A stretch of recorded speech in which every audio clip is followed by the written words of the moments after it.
Hello বন্ধুরা, তোমরা সবাই কেমন আছো? আশা করি ভালো আছো, সুস্থ আছো। তো আমিও ভালো আছি। মৌসুমি অফিসিয়াল চ্যানেলে তোমাদের সবাইকে স্বাগত জানিয়ে আজকে চলে এলাম ডেলি ব্লগে। তো দেখো, এখানে ডাল সেদ্ধ বসিয়েছি। ডাল, আলু আর সজনে ডাঁটা একসাথে সব সেদ্ধ বসিয়ে নিয়েছি। আজকে সজনে ডাঁটা, আলু আর ডাল দিয়ে মাখা মাখা করে তরকারির মতো করব। তো চলো ফার্স্টে ভালো করে প্রথমে সেদ্ধ করে নিচ্ছি। আর এখানটা দেখো ভাত বসিয়েছি। ভাতটা সবে ফুটছে, এখনও ভালোভাবে ফোটেনি যদিও, যাই হোক। আর রান্না করব আজকে, এই দেখো, এটা দেখে বুঝতেই পারছো, এঁচোড়। অনেক দিন ধরে এঁচোড় খাবো খাবো বলে আর সময় হয়ে ওঠেনি। আজকে এঁচোড়টা পেয়েছি, তো নিয়ে এসেছি। এখন এঁচোড়ের যা দাম না, অনেক। আর এখানটা রয়েছে চিংড়ি। দাম বলে কি খাবো না, তাই না বলো বন্ধুরা? খাওয়ার ইচ্ছা যেকালো হয়েছে খাবোই। আর নিয়েছি এখানটা চিংড়ি। দেখো, চিংড়ি লেজা, খোসা, মাথা বাদ দিয়ে দেখো কোনটুকু হয়ে গেছে। এখানে 300 গ্রাম চিংড়ি, সব কিছু বাদ দিয়েই 200 গ্রাম আছে, 100 গ্রাম বাদ হয়ে গেছে। যাই হোক, এখন আমি এঁচোড়টাকে সেদ্ধ বসাবো, তারপর তোমাদের সাথে শেয়ার করব আমি কিভাবে রান্না করি। তো দেখো বন্ধুরা, ডাঁটা, আলু, ডাল সব ভালোভাবে সেদ্ধ হয়ে গেছে। আর এখন আমি একটু ভালো করে নেড়ে নেব। আর ডাল তো গলেই গেছে একদম মোমের মতো। আর এখন আমি ডালটাকে ঢেলে নেব। মানে সেদ্ধটা করলাম, এখনো ফোড়ন দেওয়া হয়নি। সেদ্ধটা করে নিলাম আগে। এবার কড়াটা ধোবো না, একটু মুছে নেব।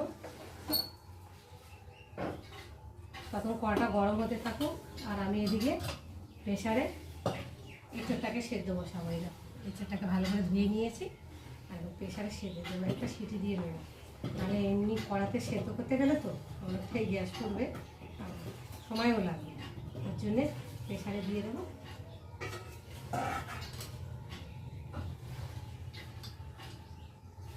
দিয়ে আর এখন বাকি জল দিয়ে দেবো, দিয়ে আর একটু নুন দিয়ে দেবো,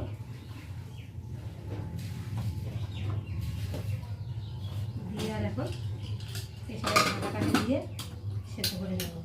আর যেহেতু গরম হয়ে গেছে কড়াটা, একটু তেল দিয়ে দেবো।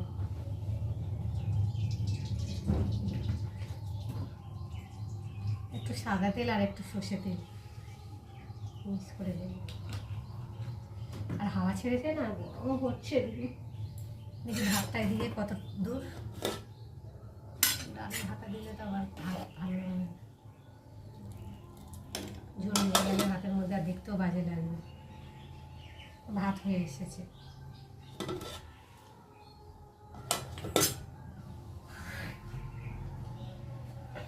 ভাতটা এবার নামিয়ে নেব। আর এবার এঁচোড়টাকে এদিকে সেদ্ধ বসাবো।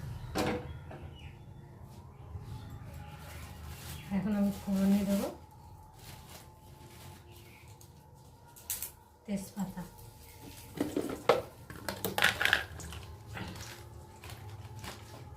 দেবো শুকনো লঙ্কা,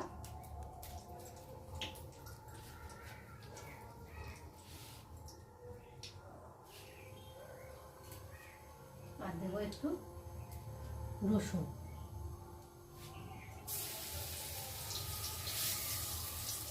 একটু ভালো করে ভেজে নেব, যতক্ষণ না রসুনের একটা কাঁচা গন্ধ যাবে ততক্ষণ ভাজতেই থাকবে। ডালের মধ্যে তো রসুন ফোড়ন দিলে খেতে ভীষণ ভালো লাগে। তোমরা কারা কারা রসুন ফোড়নে ডাল খেতে ভালোবাসো অবশ্য কিন্তু কমেন্ট বক্সে জানিও।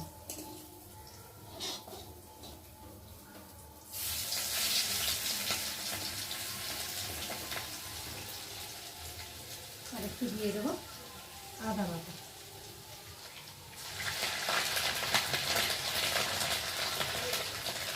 দিয়ে দেবো নুন। নুন দিলে না আদাটা ঠিক থাকে।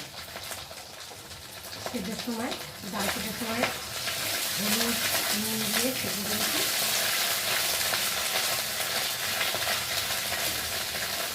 আর দিয়ে দেবো এবার একটু করে রাঁধুনি।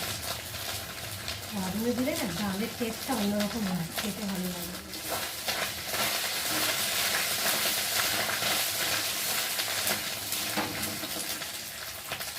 আর দিয়ে দেবো জিরে দিয়ে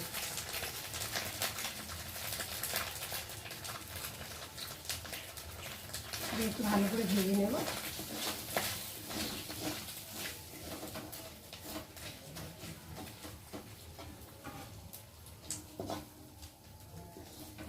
ভাজা ভাজা হয়ে এসেছে। আর এখন আমি সেদ্ধ করে রাখা ডাল আলু ডাঁটাটাকে দিয়ে ফোড়নে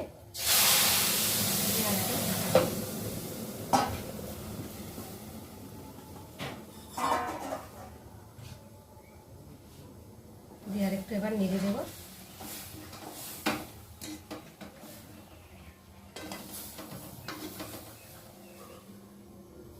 তো বন্ধুরা এঁচোড়টা সেদ্ধ হয়ে গেছে, আর এখন আমি জল ঝাড়াতে দিয়েছি। আর এখন এঁচোড়ের জন্য আলু কেটে নিয়েছি, আর ওই যে চিংড়ি মাছ, আর এইখানে সব মশলা করে নিয়েছি। এখন কড়াইতে তেল দিয়েছি, তেলটা গরম হয়ে গেছে। আর এখন আমি নুন দিয়ে দেবো। এবার দিয়ে দেবো কেটে রাখা চিংড়ি মাছগুলো।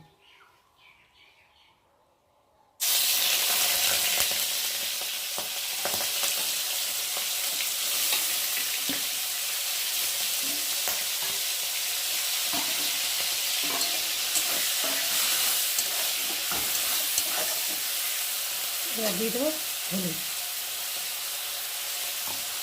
দিয়ে চিংড়ি মাছটা ভালো করে ভেজে নেব।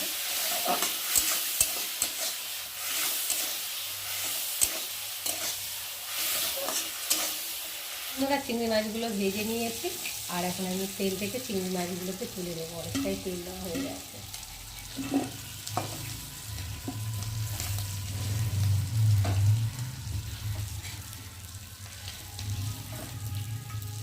দেখো চিংড়ি মাছগুলো ভেজে নিয়েছি, আর এখন কড়াতে আমি তেল দেবো।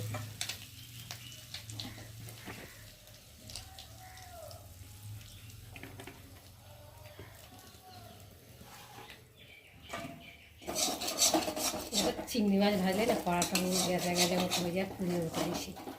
যাই হোক,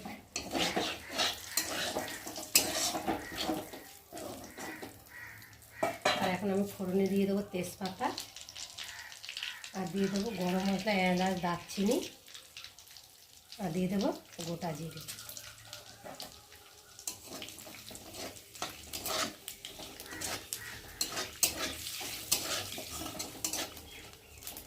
ভাজা ভাজা হয়ে এসেছে, আর এখন আমি কেটে রাখা আলুগুলোকে দিয়ে ফার্স্টে ভেজে নেব।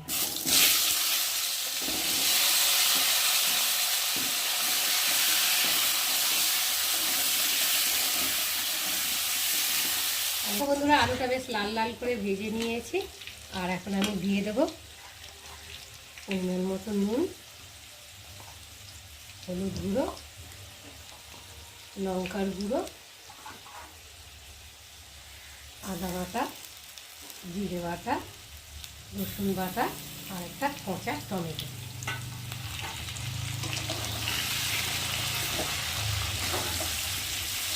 দিয়ে মশলাটা ভালো করে কষিয়ে নেব। যতক্ষণ না মশলার কাঁচা গন্ধ যাবে ততক্ষণ আমি সময় ধরে কষিয়ে নেব। তো দেখো বন্ধুরা, বেশ মশলাটা বেশ ভালোভাবে কষিয়ে নিয়েছি। দেখো রসুনের গন্ধটা চলে গেছে ভাজা ভাজা। আর এখন ভেজে রাখা চিংড়ি মাছগুলোকে দিয়ে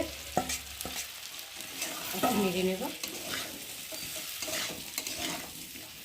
নাড়ার পরে সেদ্ধ করে রাখা যে এঁচোড়টা ভালো করে মশলার সাথে কষিয়ে নেব।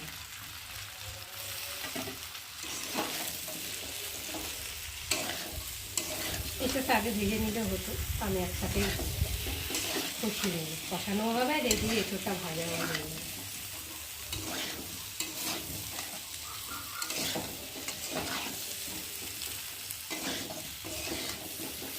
দেখো বন্ধুরা, খুব সুন্দরভাবে কষিয়ে নিয়েছি। দেখো মশলা থেকে তেলও ছেড়ে দিয়েছে, আর সুন্দরভাবে ভাজা ভাজা মতো হয়ে গেছে। আর এখন আমি পরিমাণ মতো জল দিয়ে ভালো করে ফুটিয়ে নেব। দিয়ে একটু ভালো করে নেড়ে দেব। দিয়ে আর এখন ঢাকা দিয়ে ফুটতে সময় দেব। তো দেখো বন্ধুরা, আমার এঁচোড়ের তরকারি তৈরি হয়ে গেছে। দেখো কেমন হয়েছে অবশ্যই কিন্তু কমেন্টে জানিও। আর এখন আমি নামাবার আগে স্বাদ মতো চিনি দেব,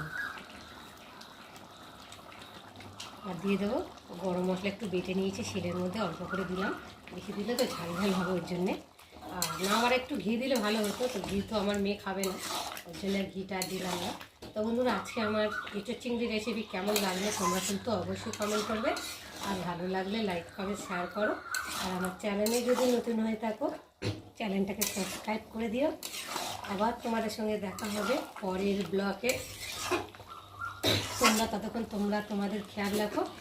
তোমরা আমার চ্যানেলটাকে সাবস্ক্রাইব করতে থাকো।